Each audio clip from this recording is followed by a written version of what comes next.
आपको आगे पीछे तथा चारों ओर से नमस्कार है। हे असीम शक्ति, आप अनंत पराक्रम के स्वामी हैं, आप सर्वव्यापी हैं, अतः आप सब कुछ हैं।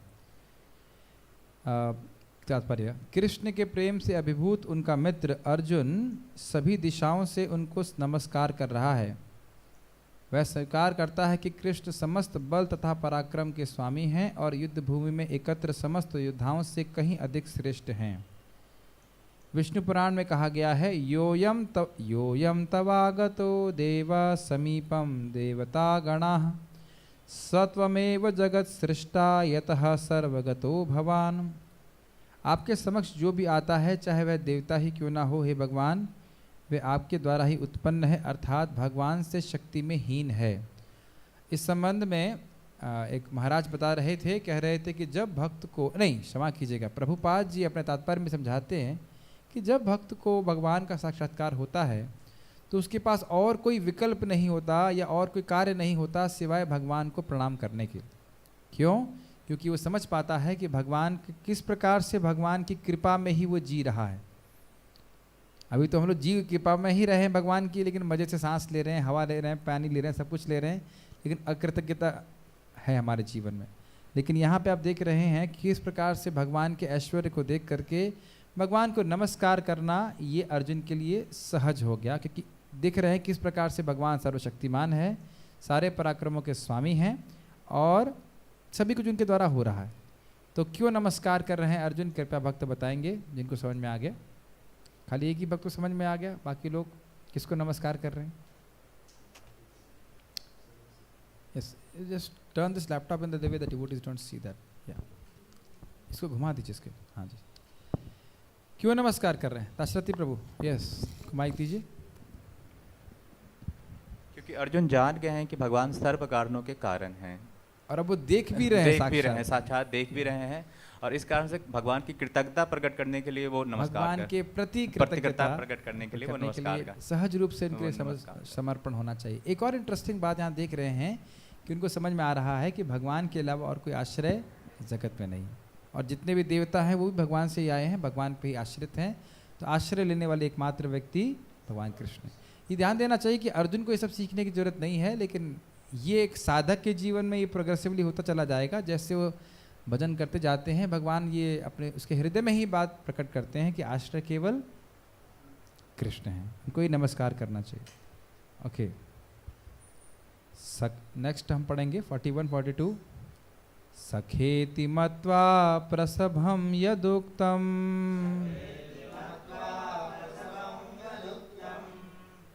हे कृष्ण हे यादव हे सखेति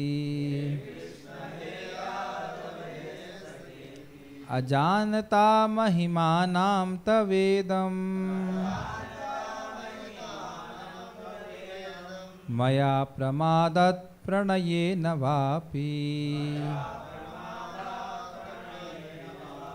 इनके शब्दों को तो आप अर्थ समझ ही रहे होंगे। सखा इति मत्वा, आपको सखा मानकर, प्रसभम यदुक्तम, क्या बोल रहे हैं? यद उक्तम। यद उक्तम का अर्थ क्या है? यहाँ पे लिखा गया है हे यादव। अच्छा, उसके यद उक्तम, जो आपने अभी तक कुछ भी कहा। प्रसभम मतलब हठ पूर्वक, यानी कि दोस्त मान करके मैंने हठ पूर्वक कुछ भी आपको मजाक में कुछ कहा हो। कैसे कहा? हे कृष्ण हे यादव हे सखेति। कृष्ण के रूप में, यादव के रूप में आपको संबोधित किए थे, अपने मित्र के रूप में संबोधित किया है। मैं नहीं समझ पा रहा था। तव इदम महिमा नाम, इदम महिमा नाम, आपकी महिमा को मैं समझ नहीं पाया था, इस कारण से ऐसा कर रहा था। मया प्रमादात प्रणयेन वापि। प्रणय मतलब प्रेम, प्रमाद मतलब पागलपन, यानी पागलपन में या फिर प्रेम के कारण मैंने कुछ आपसे ऐसे बोला हो तो मुझे क्षमा प्रार्थी हूँ। तो आप यहाँ पे देख रहे हैं, हमने पहले समझाया था कि द्वारका के भक्तों का प्रेम किस प्रकार का होता है, किसी को याद है? ओके, समुद्र प्रभु। Yes, good. घी की तरह।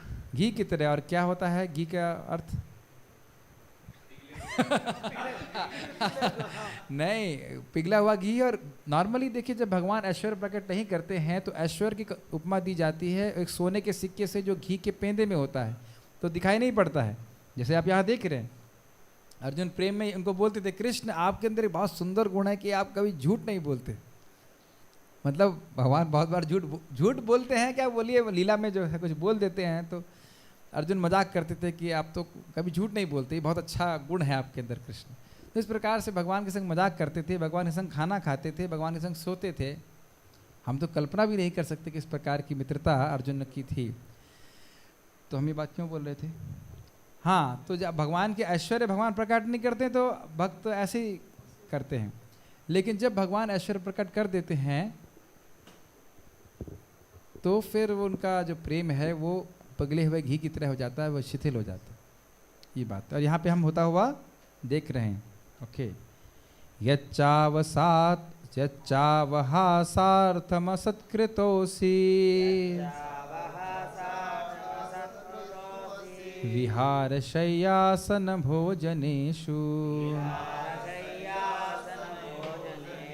एकोऽथवाप्यच्युत तत्समक्षम् तत्क्षामये त्वाम अहमप्रमेयम्। ओके, अनंत कृष्ण प्रभु पढ़िए इसका अनुवाद। आपको अपना मित्र मानते हुए मैंने हठपूर्वक आपको हे कृष्ण, हे यादव, हे सखा जैसे संबोधनों से पुकारा है, क्योंकि मैं आपकी महिमा को नहीं जानता था। मैंने मूर्खता बस या प्रेम बस जो कुछ भी किया है, कृपया उसके लिए मुझे क्षमा कर दे। यही नहीं, मैंने कई बार आराम करते समय एक साथ लेटे हुए या साथ साथ खाते या बैठे हुए, कभी अकेले तो कभी अनेक मित्रों के समक्ष आपका अनादर किया है।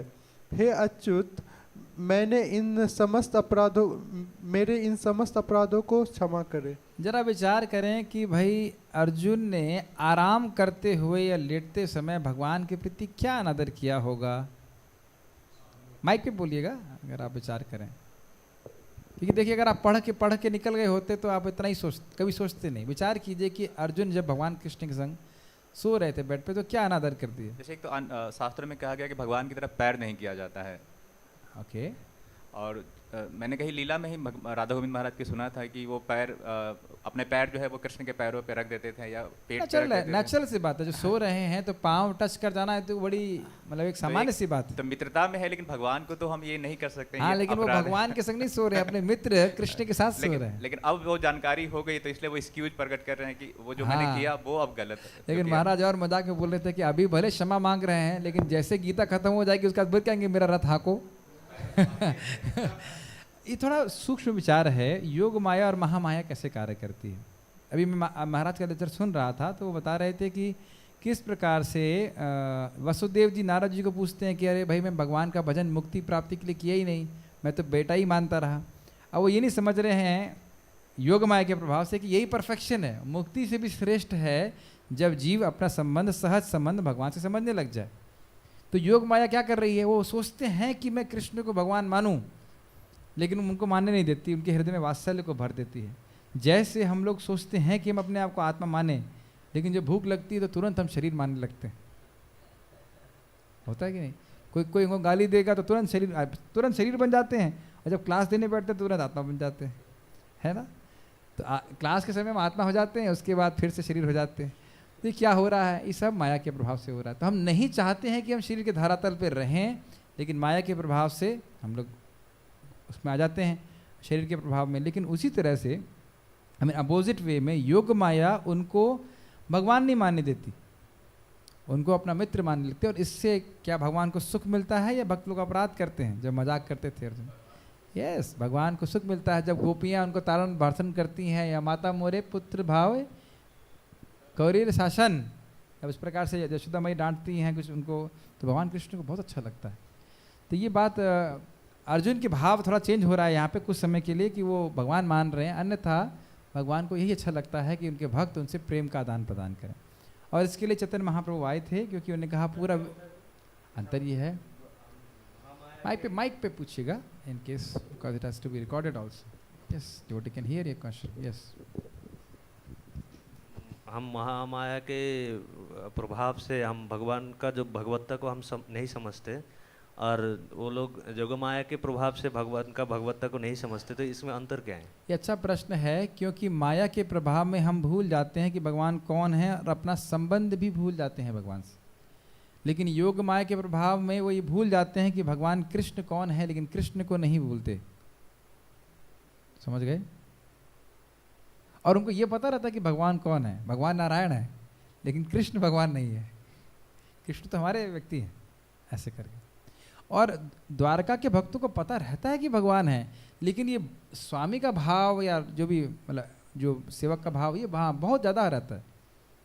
ये भी ध्यान देना चाहिए कि द्वारका के भक्तों को प्रेम बहुत बढ़ाने के लिए आते थे, तो कहते तुम क्या जानते हो, तुम तो छोटे हो, तुम तो कुछ जानते नहीं हो। बताइए। तो और अद्भुत बात यह है कि आप भी जानते हैं कि राजसूय यज्ञ युधिष्ठिर महाराज ने किया था इसीलिए कि ताकि पूरा विश्व जान सके कि कृष्ण भगवान है। तो वो भगवान के रूप में भी जानते हैं और अपने छोटे भाई के रूप में भी जानते। बड़ा मुश्किल है, क्योंकि जब तक हम उस प्रेमावस्था को नहीं पहुंच पाते तब हम समझ नहीं सकते कि चेतना क्या है। एक अमेजिंग बात भक्त बोल रहे थे, जो प्रेमी भक्त हैं वो हमारी चेतना को समझ नहीं पाते। यार ये लोग सब क्यों कृष्ण के भजन नहीं कर रहे हैं? क्या चक्कर क्या है? जैसे मान लीजिए इस क्लास के बाद रसगुल्ला बटे और आप लोग कोई रसगुल्ला खाओ नहीं तो मुझे आश्चर्य होगा, है नहीं रसगुल्ला, लेकिन मैं जस्ट बोल रहा हूँ क्या बात है भाई, आप लोग रसगुल्ला क्यों नहीं खा रहे हैं? इतने बढ़िया चीज़ है, क्यों नहीं खा रहे हैं? जब किसी को पी लिया होगा तभी लोग मना करेंगे नहीं रसगुल्ला नहीं। पकौड़ा है क्या प्रभु जी? तो कहने का अर्थ है कि भक्त लोग जो शुद्ध भक्त हैं वो कहेंगे भाई ये लोग कृष्ण का भजन क्यों नहीं कर रहे हैं, क्या डिफिकल्टी क्या? जैसे प्रभुपाद बोलते थे what is the difficulty in chanting Hare Krishna, what is the difficulty? जिसके जो पीलिया रोग से ग्रसित है वो जानता है कि हरि नाम करना कितना बड़ा पहाड़ जैसा लगता है लोग, लेकिन सहज सहज लोगों का प्रेम होता है। तो इसलिए अभी वो क्षमा मांग रहे हैं, लेकिन क्षमा मांगने की कोई आवश्यकता सच नहीं है, लेकिन वो ऐश्वर्य को देख करके इस तरह से इनका भाव उदित हो रहा है। पढ़िए। तात्पर्य, यद्यपि अर्जुन के समक्ष कृष्ण अपने विराट रूप में हैं, किंतु उसे कृष्ण के साथ अपना मैत्री भाव स्मरण है, इसीलिए वह मित्रता के कारण होने वाले अनेक अपराधों को क्षमा करने के लिए प्रार्थना कर रहा है। वह स्वीकार करता है कि पहले उसे ज्ञात ना था कि कृष्ण ऐसा विराट रूप धारण कर सकते हैं। यद्यपि मित्र के रूप में कृष्ण ने उसे यह समझाया था। अर्जुन को यह भी पता नहीं था कि उसने कितनी बार हे मेरे मित्र, हे कृष्ण, हे यादव जैसे संबोधनों के द्वारा उनका अनादर किया है और उनकी महिमा स्वीकार नहीं की। किंतु कृष्ण इतने कृपालु हैं कि इतने ऐश्वर्य मंडित होने पर भी अर्जुन से मित्र की भूमिका निभाते रहे। क्यों? ये प्रश्न का उत्तर दीजिए कि भगवान इतने बड़े हैं तो अर्जुन से मित्र की भूमिका क्यों निभा रहे हैं? उनसे बहुत प्रेम था, प्रेम का आदान, क्योंकि अर्जुन इस प्रकार का संबंध भगवान से चाहते हैं। ध्यान देना चाहिए कि भगवान कृष्ण जब गोपियों के संग रास लीला कर रहे हैं तो क्योंकि गोपियां इस प्रकार का संबंध भगवान कृष्ण से चाहती हैं, इस कारण से भगवान भी फिर इस प्रकार से रेसिप्रोकेट करते हैं। और ऐसा नहीं है कि भगवान खाली उन पर अनुग्रह करने के लिए कर रहे हैं, नहीं, क्योंकि जब जीव भगवान से प्रेम करता है तो भगवान के हृदय में भी, मैं गलत बोल गया, ऐसा नहीं कि जीव के प्रति प्रेम नहीं है भगवान का, लेकिन भगवान उस प्रेम का स्वादन करने के लिए वैसे ही रेसिप्रोकेट करते हैं।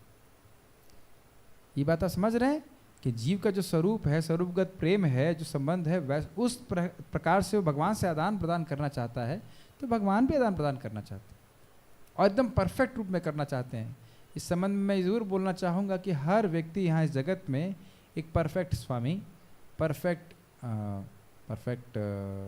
क्या बोलना चाहिए, परफेक्ट माता पिता, परफेक्ट मित्र, परफेक्ट प्रेमिका ढूंढ रहा है। सोचना चाहिए, मतलब विचार करेंगे तो ढूंढना ढूंढना चाह रहा है, लेकिन परफेक्ट मिलता नहीं है। लेकिन वो परफेक्शन जो है वो वस्तुतः कृष्ण में है। हर माता पिता चाहते हैं कि उनको परफेक्ट लड़का पैदा हो। हाँ, हमेशा रहे, यस, परफेक्ट लड़का पैदा हो, शाश्वत रहे और हमेशा की सेवा करे। लेकिन हम देख रहे हैं कि यहाँ पे ऐसा नहीं होता है इस जगत में। तो कृष्ण ही ऐसे परफेक्ट मित्र हैं। आगे पढ़िए। ऐसा होता है कि भक्त तथा भगवान के बीच दिव्य प्रेम का आदान प्रदान, जीव तथा कृष्ण का संबंध शाश्वत रूप से स्थिर है, ऐसे भुलाया नहीं जा सकता। इसे भुलाया नहीं जा सकता, जैसा कि हम अर्जुन के आचरण में देखते हैं। एक बार इंटरेस्टिंग है कि एक बार, आप यहाँ पे प्रभुपाद ये बात क्यों बोल रहे हैं, एक बार जब ये संबंध जागृत हो जाता है उसके बाद जीव कभी नहीं भुला सकता। ये हम स्पष्ट देख रहे हैं। हम भूले हुए एक अलग बात है, लेकिन एक बार आप जागृत हो गए तो फिर होगा नहीं, पीछे बुलाया नहीं जाएगा। यहाँ तक कि भगवान का ऐश्वर्य देखने के बाद भी वो संबंध भूल नहीं सकते।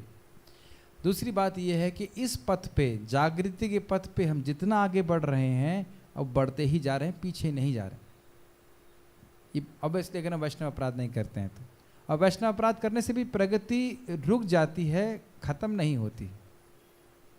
काफ़ी समय तक हो सकता है व्यक्ति भक्ति से दूर रहे, फिर वो भक्ति करेगा, वो एक अलग बात है। मैं लाइसेंस नहीं दे रहा हूँ वैष्णव अपराध करने का, मैं खाली बोल रहा हूँ कि अपराध हो या कुछ भी हो, व्यक्ति को भक्ति करते रहना चाहिए। एक बार कोई व्यक्ति पूछ रहा था तो परम पूज्य राधा रमण महाराज इस बात को बोल रहे थे कि भक्ति इतनी क्या कहते हैं, शक्तिहीन नहीं है कि कुछ अपराध हो गया तो बस खत्म ही होगा सारा कुछ। सबसे बड़ी बात है कि हम लोग नियमित रूप से श्रवण करें तो फिर अपराधों से बचते हुए हम आगे प्रगति कर पाएंगे। जैसे आप भगवान के फूल पे पाँव नहीं रखना चाहिए, सिंपल सी बात है। सुन लिया तो आप ध्यान रखेंगे, जब में हमको नहीं सोना चाहिए तो हम ध्यान रखेंगे। तो इस प्रकार से हम लोग की प्रगति फिर तेजी से होती है। भक्तों से खराब बर्ताव करना चाहिए, हम ध्यान रखेंगे खराब बर्ताव करें, है ना? नहीं करना चाहिए था क्या? अच्छा सॉरी, तो नहीं करना चाहिए। तो फिर हम देखेंगे, या फिर हम ये सुनेंगे अरे भाई एक नाम उच्चारण करने वाला भी बहुत महान है, तो चाहे नया भक्त हो चाहे कोई भी भक्त हो, हम लोग प्रेम से बर्ताव करेंगे। मैं उदाहरण दे रहा था फ्लाइट में, बड़ा अच्छा उदाहरण आप समझ जाएंगे। फ्लाइट में जो एयर होस्टेस है वो कोई प्रेम नहीं करती है, लेकिन बहुत मुस्कुरा के पूछती है क्या चाहिए आपको sir, what do you like to have, like this. खैर हम लोग को ऐसे बर्ताव नहीं करना चाहिए, लेकिन हमें कितना सहनशील होना चाहिए। थोड़ा भक्त अगर कुछ गलत सलत बोल भी दिया तो चुपचाप सहन कर लेना चाहिए, क्योंकि ये फ्लाइट से बाहर गए तो फिर सीधे हम लोग भव सागर रूपी समुद्र में ही गिरने वाले हैं। तो छोटी छोटी बात पे हमें गृहस्थों से प्रेरणा लेनी चाहिए। कितना दुख है फिर भी वो घर नहीं छोड़ते है कि नहीं? लड़का लात भी मारेगा तो भी घर नहीं छोड़ना चाहते। तो बताओ, भक्त समाज में था ना, कोई लात पड़ रही है, किसी को लात तो नहीं मारी जा रही है, थोड़ा किसी ने कुछ बोल दिया तो सहन कर करके थोड़ा आगे बढ़ जाना चाहिए। ठीक है, तो इसलिए मैं खाली बात कर रहा था कि हम लोग जागृति के पथ पे हैं, और ये कितने जन्मों के बाद मिला है ये हम समझ नहीं सकते।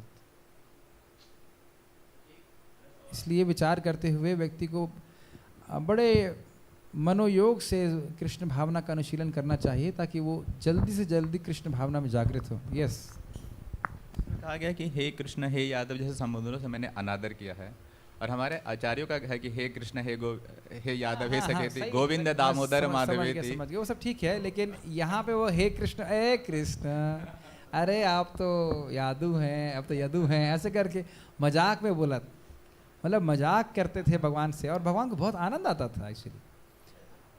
एक्चुअली हम सोच भी नहीं सकते कि भगवान के संग मजाक करने में कितना आनंद आता होगा। यहाँ के दोस्तों के संग आनंद कर मतलब मजाक करने में कितना मजा आता है, लेकिन सच्चिदानंद विग्रह भगवान कृष्ण के संग आनंद लेने में, मजाक करने में कितना आनंद आता होगा हम सोच भी नहीं सकते। इवन महाप्रभु भी मजाक करते थे, ऐसा नहीं सोचना चाहिए कि मजाक नहीं करते थे। इवन हरिदास ठाकुर जी मजाक करते थे। तो खैर वो अलग पॉइंट्स हैं, उस पर हम चर्चा नहीं कर रहे, लेकिन या फिर सुदामा को कितना सुख मिलता होगा जब भगवान कृष्ण के संग मजाक करते होंगे। जैसे भगवान कृष्ण को कहते, कृष्ण आज मैं तुम्हारे लिए बहुत स्पेशल खाना लेके आया हूँ, मेरी माँ ने स्पेशल बनाया है। क्या कहते, आंखें बंद करो। आंखें बंद करके मुंह खोलते तो उसके भगवान के मुंह में वो फूल होता है ना, फूल डाल देते थे।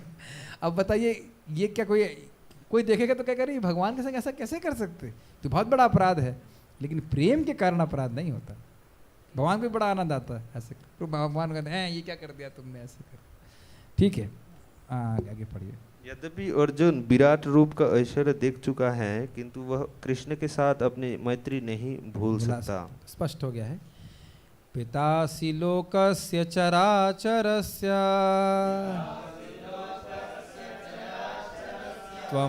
त्वमस्य पूज्यश्च गुरुर्गरीयान् न त्वत्समोऽस्त्यभ्यधिकः कुतोऽन्यो लोकत्रयेऽप्यप्रतिमप्रभाव। ताश्रती प्रभु आप पढ़िए। आप इस चर तथा अचर संपूर्ण दृश्य जगत के जनक हैं। समझ में आ रहा है? चर और चर, चर मतलब चलायमान जितने भी जीव हैं, अचर मतलब चलता नहीं सब कुछ। यस। आप परम पूज महान आध्यात्मिक गुरु हैं। ना तो कोई आपके तुल्य है, ना ही कोई आपके समान हो सकता है। हे अतुल शक्ति वाले प्रभु, भला तीनों लोकों में आपसे बढ़कर कोई कैसे हो सकता है? ओके, कुछ चीज़ें इंपॉर्टेंट हैं। पहली चीज़ ये कि भगवान ही परम गुरु हैं। आपके पास भी किताब दे दीजिए प्रभु जी को, गीता दे दीजिए। परम गुरु हैं, और कोई कहे नहीं हमारे गुरु जी भी परंपरा में आते हैं, तो उनसे पूछिए कि क्या आपकी गुरु जी की परंपरा कृष्ण से शुरू होती है? और नहीं होती है तो वो परंपरा फ्रॉड परंपरा है, क्योंकि भगवान कृष्ण के बारे में कृष्ण ही ज्ञान दे सकते हैं। क्यों ज्ञान दे सकते हैं? क्योंकि हर कोई व्यक्ति उनके बाद पैदा हुआ है। कभी कभी लोगों से मैं प्रश्न करता हूँ, क्यों भाई आप शिवम, आपके पिताजी का नाम क्या है? राम स्वरूप यादव जी। तो आपको ये नाम कैसे मालूम चला? उन्होंने बताया। तो आप वो ना बताएं तो आप क्यों नहीं जान सकते कि आपके पिताजी का नाम क्यों है, क्या है? नहीं, मम्मी से नहीं। अगर मम्मी पापा ना बताएं तो आप क्यों नहीं जान सकते आपके पिताजी का नाम? बस सिंपल बात है कि हम बाद में पैदा हुए हैं, सिंपल सी बात है। इसी प्रकार से अगर भगवान कृष्ण ज्ञान नहीं दें तो ब्रह्मा जी को भी ज्ञान नहीं होता है। बस ब्रह्मा जी अच्छे बच्चे हैं, पैदा होते ही सोचते हैं कि मेरे जीवन की उद्देश्य क्या है। इतने बुद्धिमान हैं क्योंकि भगवान के लड़के हैं, बच्चे हैं, लेकिन हम लोग नहीं सोचते ऐसा कुछ। तो लेकिन वो भी अपने प्रयास से नहीं जान पाते। भगवान जब कहते हैं तपस्या करो, भक्ति करो, तब जाकर भगवान को ज्ञान रिवील करते हैं। मैं वहाँ पे समझा रहा था, एम्पलीफाई करते हैं। एम्पलीफाई समझते हैं आप लोग? एम्पलीफाई मतलब होता है, एम्पलीफायर जो होता है ना साउंड, उसमें आपसे नॉब घुमाइए तो आवाज़ बढ़ जाती है। आवाज़ पहले से ही है, आपको खाली आवाज़ बढ़ानी होती है। इसी प्रकार से नित्य सिद्ध कृष्ण प्रेम साधु को भी नौ है, श्रवण आदि शुद्ध चित्त कौरी बे उदय। हमारे सभी के हृदय में कृष्ण प्रेम है। भगवान उसको एम्पलीफाई कर देंगे, बढ़ा देते हैं जब हम भजन करते हैं, तपस्या करते हैं। तो जो ज्ञान भगवान ने ब्रह्मा जी के हृदय में उदित कराया, वही हमारे हृदय में भी उदित कराएंगे अगर हम गुरु के मार्गदर्शन में कार्य करते हैं। और वो गुरु परंपरा में आने चाहिए, और वो परंपरा कृष्ण से आनी चाहिए। तो केवल 4 ही परंपराएं हैं जो पद्म पुराण में वर्णित हैं, जो कृष्ण से आती हैं। और अन्यथा कोई भी गुरु है वो फ्रॉड गुरु है। वो अपनी कल्पना के आधार पर भगवान की धारणा आपके सामने प्रस्तुत करेंगे और आप भगवान के बारे में ठीक से नहीं जान पाएंगे। इसलिए यहाँ पर समझ में आना चाहिए कि भगवान ही सबसे महान आध्यात्मिक गुरु हैं। दूसरा बात है कि उनके कोई तुल्य नहीं है और उनके समान कोई नहीं हो सकता। ये तो क्लियर हो गया है। आपको कुछ लोग बोल रहे थे कि उनके गुरुजी बोलते हैं कि आप लोग भगवान हो, तो आप देख सकते हो भाई गीता में तो लिखा है कि भगवान के समान कोई नहीं है। तो ना तो आपके गुरुजी भगवान के समान है, ना मैं भगवान के समान बन सकता हूँ। तो स्पष्ट है कि हम लोग भगवान कभी नहीं बन सकते। वो पोस्ट भगवान के लिए है। क्या ये पोस्ट है? नहीं। ये पोस्ट नहीं है। ऐसा नहीं कि भगवान बहुत दिन रह लिए अब हटेंगे। भगवान की ये स्वाभाविक स्थिति है कि वो भगवान भगवान रहते हैं। ठीक है, ओके। माइक पे पूछिए कोई भी प्रश्न। पोस्ट और जो पर्सन है, कभी कभी मतलब हम कंफ्यूज्ड हो जाता है किसका पोस्ट है और कौन आध्यात्मिक जगत में। मतलब ये जो मतलब ऊपर के लोगों में जैसे इंद्र को बोलता है कि इंद्र एक पोस्ट है, व्यक्ति नहीं है, व्यक्ति चेंज होता है। यस। तो उसी प्रकार ब्रह्मा जी ये भी पोस्ट है। यस, लेकिन ब्रह्मा जी की पोस्ट है क्योंकि उसमें ब्रह्मा एक पोस्ट है, लेकिन वो पोस्ट में जो व्यक्ति हैं वो परिवर्तित नहीं होते। ब्रह्मा जी पूरे समय ब्रह्मा जी रहते हैं अपने पूरे आयु के समय। हाँ। प्रायः, क्योंकि ये भी हमने बृहत भागवतामृत में सुना है कि एक बार गोप कुमार जब ब्रह्मलोक पहुंचते हैं तो कुछ समय के लिए ब्रह्मा जी कुछ भ्रमित हो जाते, तो वो कुछ समय के लिए ब्रह्मा भी बनते। ये भी हम वहाँ पे देखते, बृहत भागवतामृत में देखते। लेकिन प्रायः ब्रह्मा जी कभी परिवर्तन, हमने वो इंस्टेंस देखा है, लेकिन नॉर्मली हम ये सुनते हैं कि ब्रह्मा जी पूरे परम आयु तक उनकी पोस्ट कोई छीन नहीं पाता। शिव जी? शिव जी तो पोस्ट नहीं, शिव जी तो कोई व्यक्ति मतलब अलग तत्व ही है उनका। Shiv ji is not a post. Shiv ji पूरा तत्व। देव देवी जितनी है। दुर्गा जी अपने आप में तत्व हैं और पोस्ट नहीं है ना। दुर्गा जी पोस्ट नहीं है, माया शक्ति है। लेकिन इंद्र चंद्र, लेकिन बहुत सारा रूप है ना दुर्गा जी का। वो अलग बात है, लेकिन वो पोस्ट नहीं है। मनु का जो हाँ, मनु और जो देवता रहते हैं मुख्य, हाँ, वो एक सब साथ कौन? मत बोलिए, एक एक कर। हाँ, मनु और जो उनके साथ जो देवता रहते हैं असिस्ट करने के लिए, वो तो हर एक मनवंतर में चेंज होता रहता हाँ, है। हर मनवंतर में चेंज होता है, 14 बार चेंज होता है। ठीक है। एक प्रश्न है प्रभु जी, हम्म। जीव भी तो भगवान के साथ ही, भगवान के बाद थोड़ी ना है, वो तो साथ में ही है। हाँ, लेकिन यहाँ पे तो उत्पत्ति सबकी भगवान के बाद ही होती है ना, सृष्टि में की बात कर रहे हैं भाई। जो आध्यात्मिक जगत में जीवात्माएं हैं उनके लिए तो भगवान का ज्ञान स्वाभाविक है। मैं बात कर रहा हूँ कि जो जीवों को शरीर प्राप्त हुए हैं वो सब तो भगवान के बाद ही आए हैं। इस चीज़ को आप श्रीमद् भागवतम में कभी मुझे दिख जाएगा तो मैं बता दूंगा, उसमें स्पष्ट बोलते हैं कि आपको कोई नहीं जान सकता क्योंकि आपके बाद ही हुए। ये तो दशम अध्याय में पढ़ा था हमने। हाँ हाँ, दशम अध्याय में पढ़ा है कि हर व्यक्ति भगवान के बाद ही हुआ, इसलिए नहीं समझता भगवान को, इसलिए भगवान से सुनना बहुत जरूरी है। ठीक है, तात्पर्य को पढ़िएगा। तात्पर्य, भगवान कृष्ण इसी प्रकार पूज्य हैं जिस प्रकार पुत्र द्वारा पिता पूज्य होता है। वे गुरु हैं क्योंकि सर्वप्रथम उन्हीं ने ब्रह्मा को वेदों का उपदेश दिया और उस समय वे अर्जुन को भी भागवत गीता का उपदेश दे रहे हैं। अतः वे आदि गुरु हैं और इस समय किसी भी परमाणु गुरु को कृष्ण से प्रारंभ होने वाली गुरु परंपरा का वंशज होना चाहिए। कितना अमेजिंग है कि ये परपट मैंने देखा नहीं था, लेकिन मैं यही बात मेरे मन में प्रोसेस हो रही थी। अमेजिंग हो जाता। यस। कृष्ण का प्रतिनिधि हुए बिना कोई ना तो शिक्षक और ना आध्यात्मिक विषयों का गुरु हो सकता है। एक बहुत प्रेरणादायक बात ये भी है कि हमें अगर किसी को मुक्त करना है तो बहुत आसानी से मुक्त कर सकते हैं, क्योंकि हमें अपना ज्ञान नहीं देना है, भगवत गीता का भगवान का ज्ञान देना है। वो जो कृपा है वो हमारे द्वारा उस व्यक्ति तक पहुंच रही है। तो कभी कभी लोग कहते हैं कि हम लोग जब परमहंस हो जाएंगे तब हम प्रचार करेंगे, तो उनके मन में ये बात वो नहीं आ रही है, या वो सोच रहे हैं कि कृपा देने वाले हम लोग हैं, जब हम परमहंस हो जाएंगे तब हम कृपा करेंगे लोगों पे। ये एक बहुत बड़ा मिस्टेक है। कृपा हम लोग नहीं कर रहे हैं, हम लोग खाली माध्यम है कृपा का। ये समझ में आ रहा है या नहीं आ रहा है?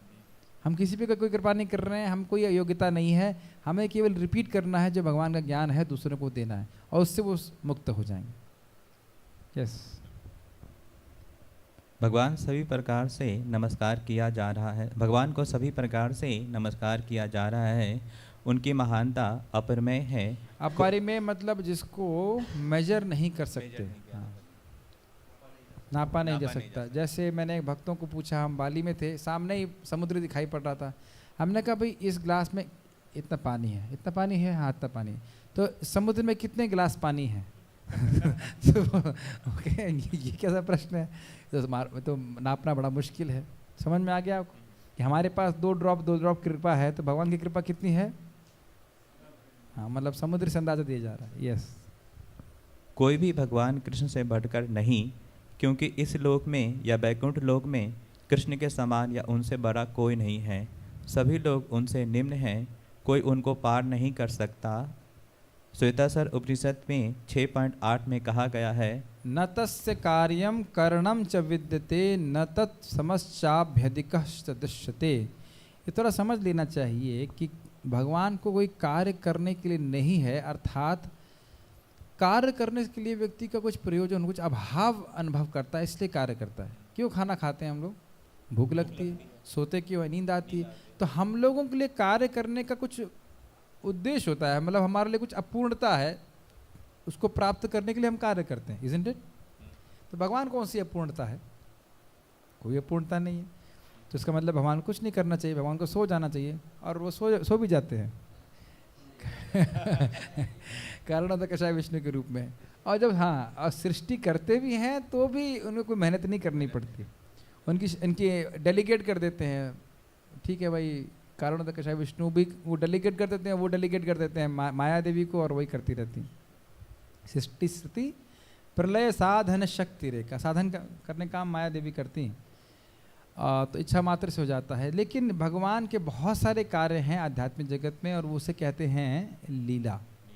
लीला मतलब अपने आनंद के लिए भगवान ऐसा करते हैं, चाहे वो गौवें चरा रहे हों, चाहे वो बांसुरी बजा रहे हों, सब कुछ का कार्य उद्देश्य क्या है? आनंद। आनंद की उपभोग करना। और आप ये भी देख सकते हैं कि यही प्रवृत्ति हम सब में है। हम में से कोई भी व्यक्ति काम नहीं करना चाहता है। कितने लोग यहाँ पे काम करना चाहते हैं? हाँ, सेवा करना चाहते हैं, लेकिन प्रायः इस जगत में लोग की टेंडेंसी होती है कि हमें काम ना करना पड़े और सब कुछ हमारी इच्छा के अनुसार हो जाए। ये प्रवृत्ति भगवान से ही आ रही है, क्योंकि हम सब लोग आनंद लेना चाहते हैं, स्पेशली वो कार्य हम नहीं करना चाहते हैं जिससे हमें सुख ना मिले। तो भगवान अपने आध्यात्मिक जगत में इसी प्रकार से अपने पार्षदों के संग सुख अनुभव कर रहे हैं। तो यानी कि वहाँ अभाव के कारण कार्य नहीं कर रहे हैं, ये लीला नहीं कर रहे हैं, आनंद लेने के लिए कर रहे हैं। Make sense? और उनसे कोई श्रेष्ठ नहीं है। इसका अर्थ क्या है? सर्वश्रेष्ठ हैं, और जितने लोग भी हैं वो उनके ऊपर निर्भर करते हैं। जैसे हम लोग इस पृथ्वी पे टिके हुए हैं या इस टाइल्स के ऊपर बैठे हैं, फ्लोर के ऊपर बैठा, ये फ्लोर जो है धरती पे है, और धरती किसकी शक्ति पे है? भगवान की भगवान की। गामाविश्य च भूतानि धारयामि ओजसा। ऐसे करके कारुणोदकश विष्णु तो जाएंगे, फिर उन वो किसके विस्तार हैं? बलराम जी के, और बलराम जी भगवान कृष्ण। तो कृष्ण के तो अंत तो गत्वा हम देख रहे हैं कि भगवान कृष्ण से श्रेष्ठ कोई नहीं है। पढ़िए आगे। भगवान कृष्ण के भी समान व्यक्ति की तरह इंद्रियां तथा शरीर है, किंतु उनके लिए अपने इंद्रियां, अपने शरीर, अपने मन तथा सोम में कोई अंतर नहीं रहता। जो लोग मूर्ख हैं वे कहते हैं कि कृष्ण अपने आत्मा, मन, हृदय तथा अन्य प्रत्येक वस्तु से भिन्न हैं। कृष्ण तो परम है, अतः उनके कार्य तथा शक्तियाँ भी सर्वश्रेष्ठ हैं। यह भी कहा जाता है कि यद्यपि हमारे समान उनकी इंद्रियां नहीं हैं, तो भी वे सारे इंद्रिय कार्य करते हैं। अतः उनकी इंद्रियां ना तो सीमित है, ना ही अपूर्ण है, ना तो कोई उनसे बढ़कर है, ना उनके कोई तुल्य है। सभी लोग उनसे घटकर हैं। ये इंटरेस्टिंग बात है कि मन्यते आत्मवत जगत, कोई भी जीवात्मा जैसी वो स्वयं है वैसे दूसरों को देखती। कोई चोर है तो सोचेगा सब आदमी चोर है, जो आदमी ईमानदार है उसको सब ईमानदार लगते हैं। क्या ये चीज़ आप अनुभव कर रहे हैं कि नहीं कर रहे? जो साधु होता है उससे सब लोग साधु होते हैं। हम लोग भक्त लोग प्रभु जी करते हैं, तो कोई चोर भी मिलेगा उसको भी बोलते हैं प्रभु जी जरा देखेंगे, आप ऐसा करके सहज हो जाता है। जो साधु लोग होते हैं वो अन्य लोगों को भी साधु प्रवृत्ति का देखते हैं। तो अब लोग सोच रहे हैं कि भाई जिस प्रकार से मेरी इंद्रियों में और मुझ में अंतर है, ऐसे भगवान में होगा। ये सबसे बड़ी मिस्टेक है। अपने धारणा को भगवान पे आरोपित करना ये बहुत बड़ा अपराध है। भाई मेरी फोटो मुझसे अभिन्न है, सॉरी मुझसे भिन्न है, लेकिन भगवान का फोटो, भगवान का रूप भगवान से अभिन्न है। लेकिन क्योंकि बद्ध जगत में भौतिक बद्ध आत्मा का केवल माइक अनुभव है। माइक मतलब ये नहीं, माइक मतलब ये वस्तु है और वस्तु का नाम उससे अभिन्न है। ये वस्तु है, उसका रूप उससे अभिन्न बोलते हैं क्या मैंने? नहीं, कोई वस्तु है उसका नाम जो है उससे अलग है, लेकिन उस प्रकार से भगवान के संग नहीं होता है। तो इसलिए बहुत श्रवण करने की जरूरत है, क्योंकि दिमाग में वो कंसेप्शन द्वैतता का भरा पड़ा है, डुअलिटी का।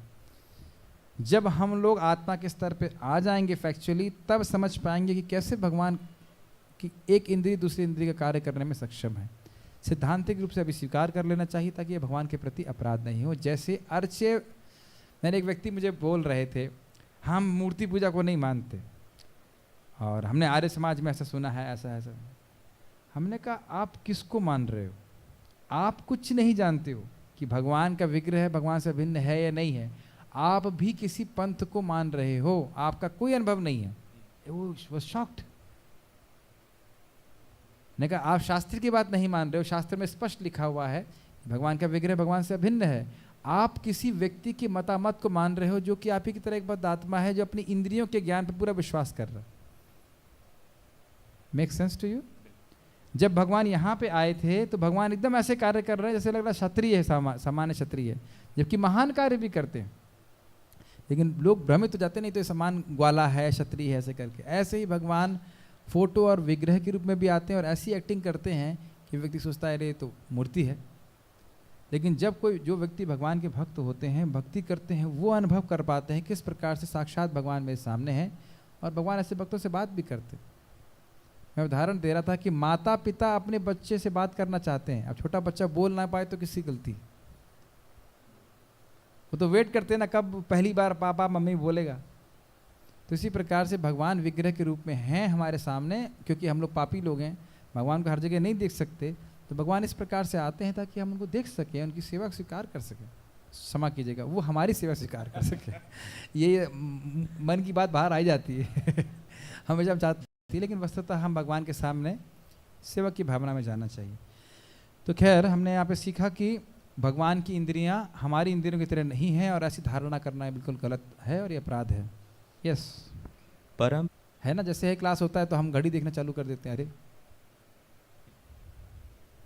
कितने आश्चर्य की बात है, जो हमारी मुक्ति का सबसे प्रबल साधन है, वो जैसे वो साधन चालू होता है, हम है और फिर इस दुख में छे से नचाए तैछे करे नृत्य तारे करे नृत्य। यस केवल कृष्ण ईश्वर हैं, शेष सभी उनके दास हैं।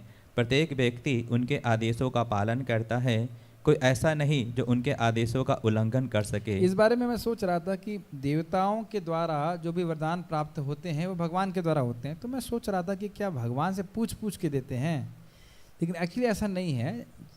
महाराज बता रहे थे कि भगवान ने नियम बना रखे हैं। जैसे यमराज किसी को दंड देते हैं तो नियम है, इसने ये पाप किया है तो उसको ये मिलेगा।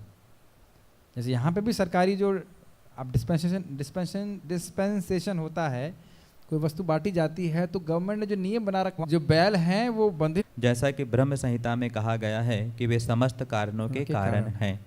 तो इसलिए भगवान को ही शरण में जाना हमारे लिए श्रेष्ठकर है। यहाँ रुकेंगे। कोई प्रश्न है किसी का, या कोई टीका टिप्पणी करना चाहते हैं? ठीक है। हरे कृष्णा। श्रील प्रभुपाद की जय।